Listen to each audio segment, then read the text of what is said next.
Racons de Sant Fost. Benvinguts. Escoltem a la Núria Villas. Benvolguts oients, de nou amb la secció llegendes, rondalles, cantarelles i... Anem-hi! Avui us parlaré de l'ermita de Sant Cebrià de Cabanyes, el berber que va ser bisbe. Totes les religions tenen històries curioses i les vides de sants de l'Església Catòlica són farcides de fets sorprenents i sovint més llegendaris que reals. Per això, avui parlarem de l'ermita de Sant Cebrià de Cabanyes, a Sant Fost de Campsentelles. En si, l'edifici del segle XII tampoc és que sigui res de l'altre món, però es troba immers en un paratge idíl·lic amb unes bones vistes sobre el Vallès. El camí per arribar és una pista que en alguns trams no està massa bé, així que millor anar-hi a peu. Comencem. Sant Cebrià, un sant polèmic. Nascut al segle III, en algun lloc del nord d'Àfrica, pot ser Cartago, on se sap que va estudiar Tassi Cecili Cebrià, més conegut com a Cebrià de Cartago. Era fill de casa bona i distingida. Es pensa que el seu llinatge és d'ascendència berber. Era professor de retòrica, però quan tenia uns 35 anys es convertí al cristianisme. En una meteòrica carrera fou escollit bisbe de Cartago. Poc després, l'emperador suprimí la religió cristiana i començaren les persecucions. Cebrià fugí, que a més ajudeu-me, fet interpretat com a covardia. La comunitat cristiana en aquell moment es dividí entre qui decidí desobeir edicte, al preu que fos, i els que es van sometre i abjuraren de la seva fe. Penedits, més tard, demanaren tornar a ser readmesos per l'Església, cosa que es va permetre. Cebrià ho va criticar molt i es negà a donar l'absolució. Això provocà un cisma entre els partidaris de readmetre'ls i els que no.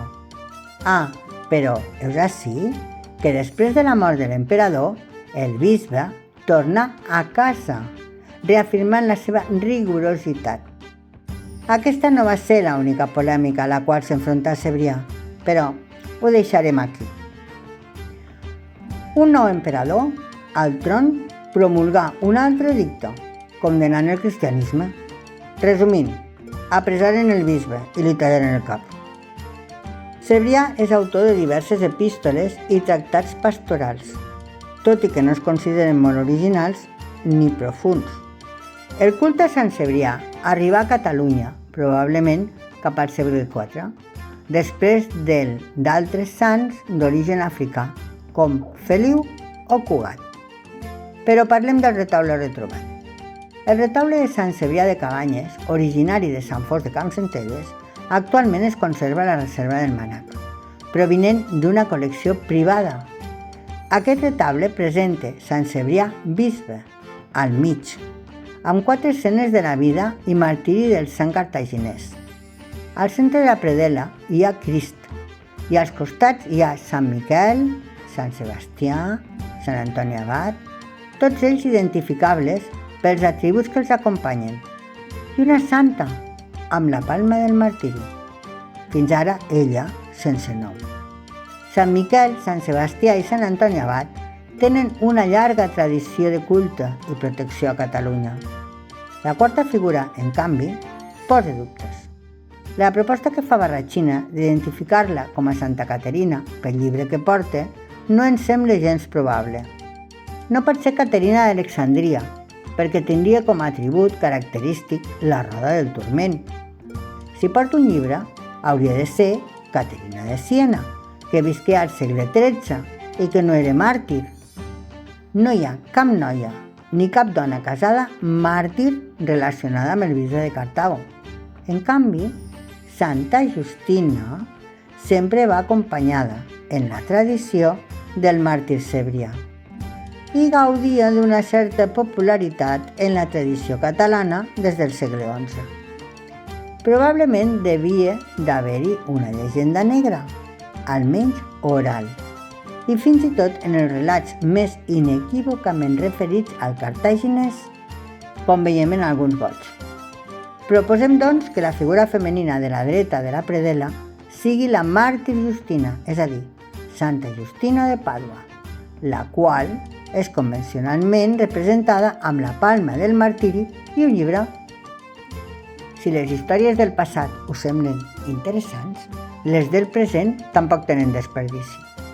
El cas és que feia 130 anys que va desaparèixer el retaule gòtic del segle XVI d'aquesta ermita i ningú sabia on era.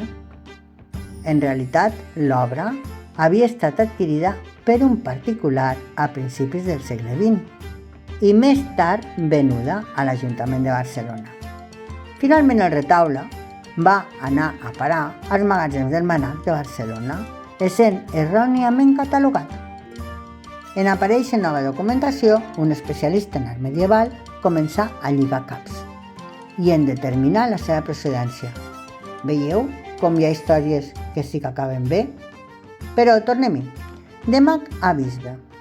Arran de l'estudi del retaule de Sant Cebrià de Cabanyes, s'ha obert la possibilitat que l'ermita estigués sota l'advocació de Cebrià d'Antioquia, una de les figures representades i que encara no ha estat identificada, sembla de nou correspondre a la pobra Santa Justina, una màrtir tradicionalment vinculada al suposat bisbe i que morí al segle IV.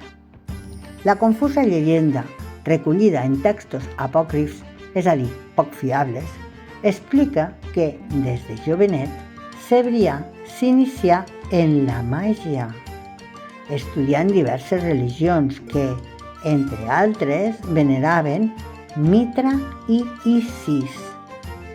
Va fer molts viatges aprofundint en temes més obscurs, com la comunicació amb els dimonis.